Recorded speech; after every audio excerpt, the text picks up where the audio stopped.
Muy buenas noches amigos, yo soy Manuel Alejandro en su canal Experiencias de la Vida. Como un saludo muy especial para la comunidad de Experiencias de la Vida. Espero que todos se encuentren muy bien. Un saludo, un abrazo para todos ellos por el gran apoyo que nos brindan a este canal. Su canal de entretenimiento que les trae las mejores historias de las grandes películas del ayer, hoy y siempre. Por ejemplo, el día de hoy les traigo la historia de una gran película cuyo nombre es Cara Cortada. Así que yo estoy seguro que les va a gustar el relato de esta fascinante historia sobre esta extraordinaria película.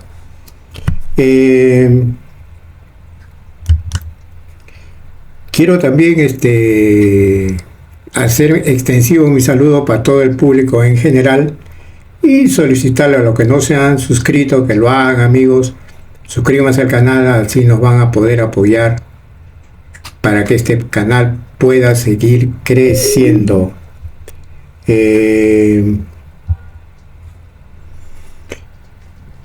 Como siempre, trayéndole las grandes reflexiones de la vida que yo pienso que deben ser de gran utilidad, de gran servicio para toda nuestra linda comunidad. A veces reflexionar puede remover sentimientos como la tristeza o la nostalgia. Y no es nada malo, amigos, pero queremos empezar con un tono positivo. Estas palabras traen consigo reflexiones universales que podemos aplicar en cualquier momento de nuestras vidas. Estas frases de reflexión bonitas, llenas de valores y enseñanzas, harán que te reemplacen cosas, que seas mucho más optimista y que aprendas a aceptarte tal y como eres. En definitiva, son ese tipo de frases que te ayudan a ser feliz. Comencemos. Aunque tu mente esté confundida, tu corazón siempre sabe la respuesta. Sé quién necesitabas cuando eras joven. La felicidad es una dirección, no un lugar. Sé el diseñador de tu propia vida. La juventud no tiene edad. No desees que las cosas sean más fáciles. Desea tú ser mejor. Estamos a nada de serlo todo. De esta vida sacarás lo que disfrutes nada más. Lo único que cura a la tristeza es la acción. Añorar el pasado es correr tras el viento. Sé feliz con lo que tienes, emociónate con lo que quieres. ¿Te acuerdas cuando querías lo que tienes que hoy? Cuando tu edad, por amigos, no años. Nunca es tarde para que el buen hacer, haz hoy lo que no hiciste ayer. Eso es muy cierto, amigos. No se trata de dónde estás, sino del punto al que quieres llegar. Serás feliz hasta la muerte si te conformas con tu suerte. Utiliza tu imaginación para inspirarte a lograr lo inimaginable. Conocer a los demás es sabiduría. Conocerse a uno mismo es iluminación. Abraza lo que eres con tus oscuridades y tus imperfecciones. Una gota de alegría es un charco de esperanza. Bueno, amigos, espero que les haya agradado estas frases sobre la vida.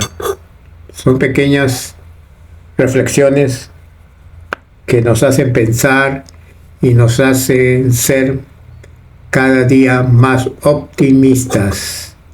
¿Ok, amigos?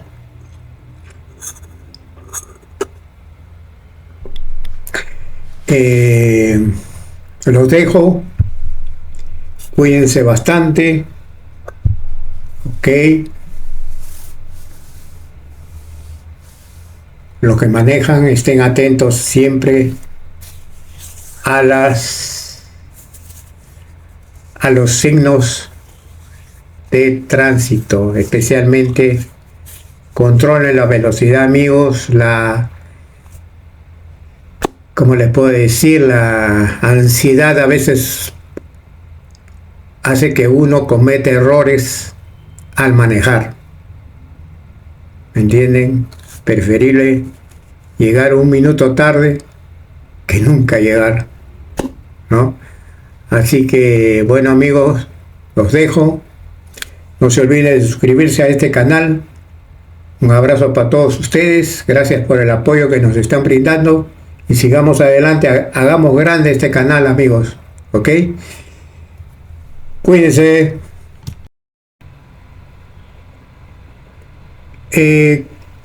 ¿Cómo están, amigos? Me olvidé en mi presentación anterior de informarles que este relato está íntegramente en el idioma inglés, así que no se preocupen, va a haber otra inmediatamente después de esta en nuestro idioma español, así que les hago mención para que no se sorprendan. ¿Ok, amigos? Cuídense bastante. Scarface Car Cortada and Hispanoamérica El Precio del Poder and España es una película estadounidense de drama criminal de 1980 dirigida por Brian De Palma y escrita por Oliver Stone. Se trata de una nueva versión de la película del mismo nombre de 1932 y cuenta la historia del refugiado cubano Tony Montana Al Pacino que liga sin un centavo a Miami a inicios de la década de 1980 y se convierte en un poderoso narcotraficante. La película está coprotagonizada por Stephen Bauer, Michelle Pfeiffer, Mary Elizabeth Mastrantonio y Robert Loggia. De Palma dedicó esta versión de Scarface a los escritores de la película original Howard Hawks y Ben Hecht.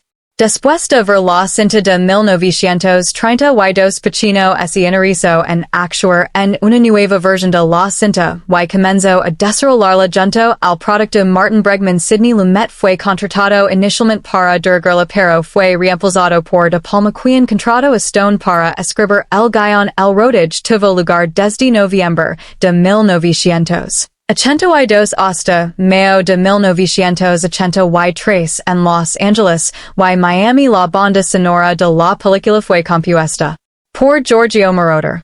Scarface tuvo un preestreno en la ciudad de Nueva York el 1 de diciembre de 1983 y se estrenó el 9 de diciembre de 1983 por Universal Pictures. La película recaudó $45 millones en la taquilla estadounidense y $66 millones en todo el mundo. La recepción crítica inicial fue negativa, debido a su excesiva violencia, language vulgar y uso gráfico de drogas. Algunos expatriados cubanos en Miami se opusieron al retrato de los cubanos en la película como criminals y narcotraficantes. En los años que siguieron los críticos la revaluaron al punto de ser considerada una de las mejores películas de gangsters. Guionistas y directores como Martin Scorsese han elogiado la película y la ha mencionado ampliamente en la cultura pop, así como en la música, cómics, programas de televisión y videojuegos. El filme ha llegado a ser considerado como una película de culto.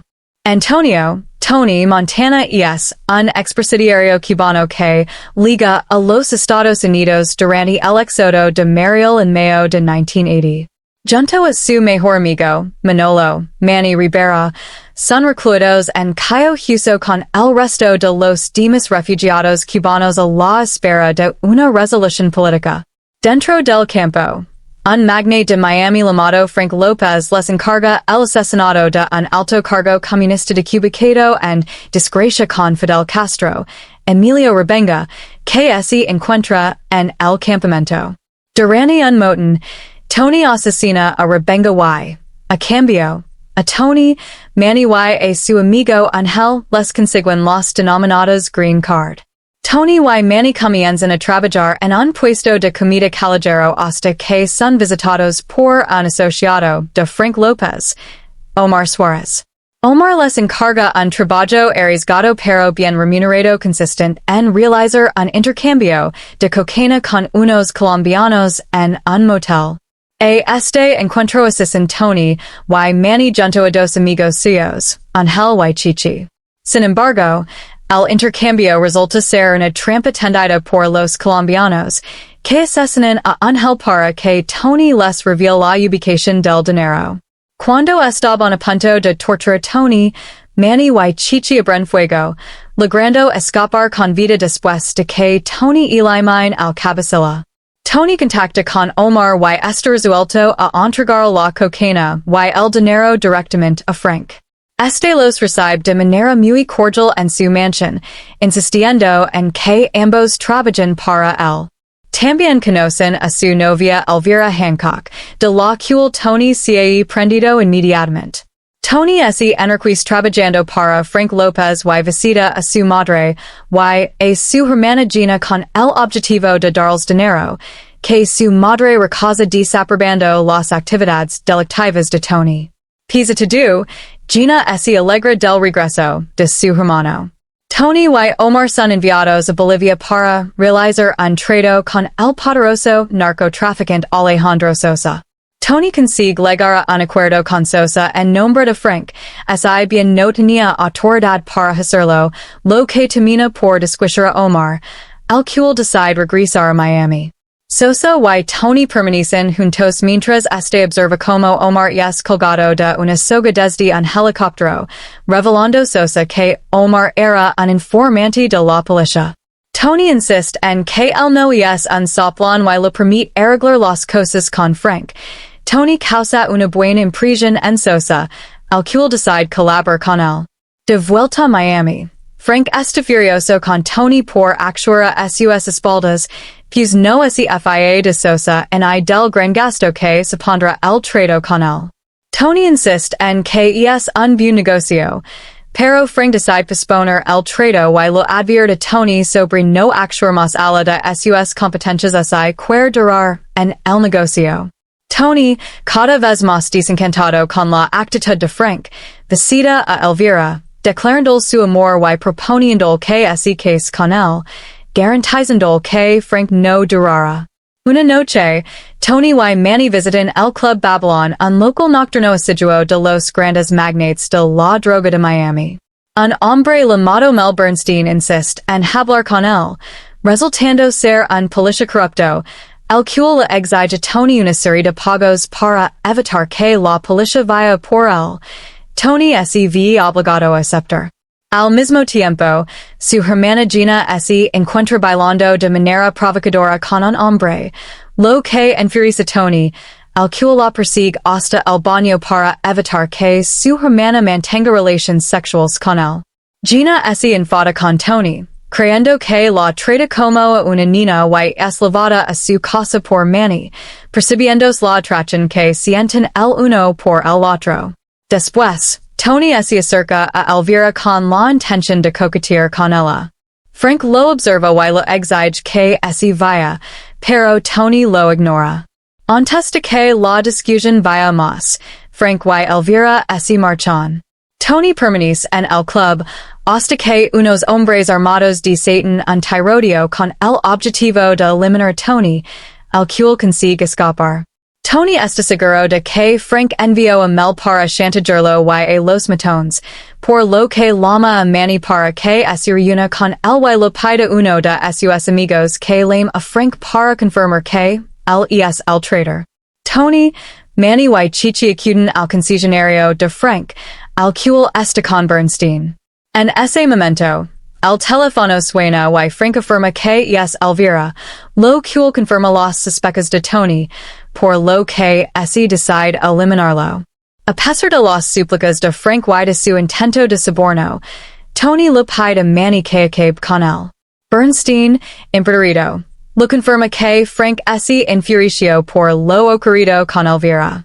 Tony decide eliminar también a Bernstein por su anterior chantage, y se marca a la casa de Frank, donde lo comunica a Elvira su muerte. La película de un salto temporal, durante el cual se muestra que Tony ha reemplazado a Frank como cabeza de la organización y que se ha casado con Elvira. Tony comienza a llevar la vida que siempre soñó, adquiriendo una lujosa mansión. Sin embargo, su nueva posición y su adicción a la cocaína lo han convertido en un paranoico de carácter tormentoso, obsesionado por el acoso policial y el miedo a los demás narcotraficantes. A su vez, otro problema surge cuando el banco encargado de lavar su dinero le comunica que va a incrementar los porcentajes, lo que hace que Tony busca otra persona que lo lleve a cabo. A través de Manny, Tony contacta con un judío, pero este resulta ser un policía encubierto, siendo Tony arrestado por lavar dinero y por evasión de impuestos. Su abogado le comunica que podrá evitar los cargos más graves, para no ir a la prisión. La vida de Tony cada vez se torna más miserable. Su adicción lo ha hecho adquirir un carácter cada vez más irracional y irascible, y, durante una cena en un restaurante, Elvira lo abandona cuando Tony la acusa a voces de ser estral por su adicción a la cocaína. Decidido a no ir a prisión, Tony va a Bolivia para reencontrarse con Sosa. Este, junto a sus importantes asociados, lo ofrece un encargo de asesinato a cambio de evitar la cárcel. El objetivo de Tony era ir a Nueva York para asesinar a un periodista que se disponía a revelar en un discurso anti la ONU las actividades delictivas de Sosa y de sus asociados en el gobierno boliviano y estadounidense. Tony, junto al hombre de Sosa, tienen que eliminar a este periodista cuando se jalaba en su coche. Sin embargo, Tony se niega a hacerlo, ya que en el vehículo del periodista se encontraban además su esposa y hijos. Tras una discusión con el hombre de Sosa, Tony se enfurece y le dispara, arruinando la operación. Tony contacta con Sosa, el cual lo informa que el periodista logró dar su discurso y que, además, localizaron la bomba ubicada debajo de su coche y que ahora ese hombre goza de protección, and to do momento. Sosa comienza a insultarlo, y, sibilinamente, promete vengarse. Tony descubre que Gina se ha fugado con un hombre, por lo que visita a su madre. Al llegar a la dirección donde se encontraba, descubre que era la casa de Manny, el cual lo recibe en bata y ve a Gina con él. Cegado por los celos y su irracionalidad, Tony lo desarrolla inmediatamente un tiro, acabando con su vida. Lorando y abrazada a su cadáver, Gina lo revela que ambos se habían casado el día antes, mientras Tony estaba fuera, y iban a comunicárselo al día siguiente. Tony ordena a sus hombres que lleven a Gina con él, dejando el cuerpo de Manny. De vuelta en la mansión, los hombres de Sosa la asaltan. Completamente drogado y turbado por la muerte de Manny, Tony es incapaz de responder activamente al ataque. Todos los hombres de Tony can uno a uno frente a los de Sosa, mientras Gina, visiblemente afectada, es también asesinada por otro de los matones. Tras observar el cuerpo de su hermana, Tony enloquece y comienza a disparar de manera frenética a los sicarios de Sosa, que se disponían a entrar en su despacho. Tony acaba con un gran número de sicarios, hasta que la mano derecha de Sosa, conocido como el cráneo, lo dispara por la espalda con una escopeta. El cuerpo de Tony queda tendido en una fuente de agua donde se encontraba su lema personal: "The world is yours. El mundo es tuyo". Antes que finalice la película, aparece una dedicatoria a Howard Hawks y Ben Hecht, director y guionista respectivamente de la película original de 1932.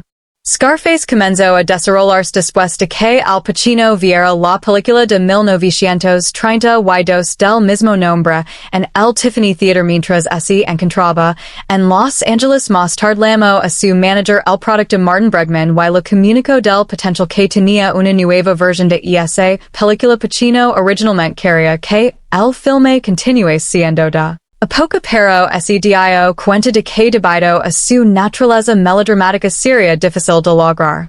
Sidney Lumet se incorporó como director desarrollando la idea de que Montana fuera un cubano llegando a Estados Unidos durante el éxodo del Mariel.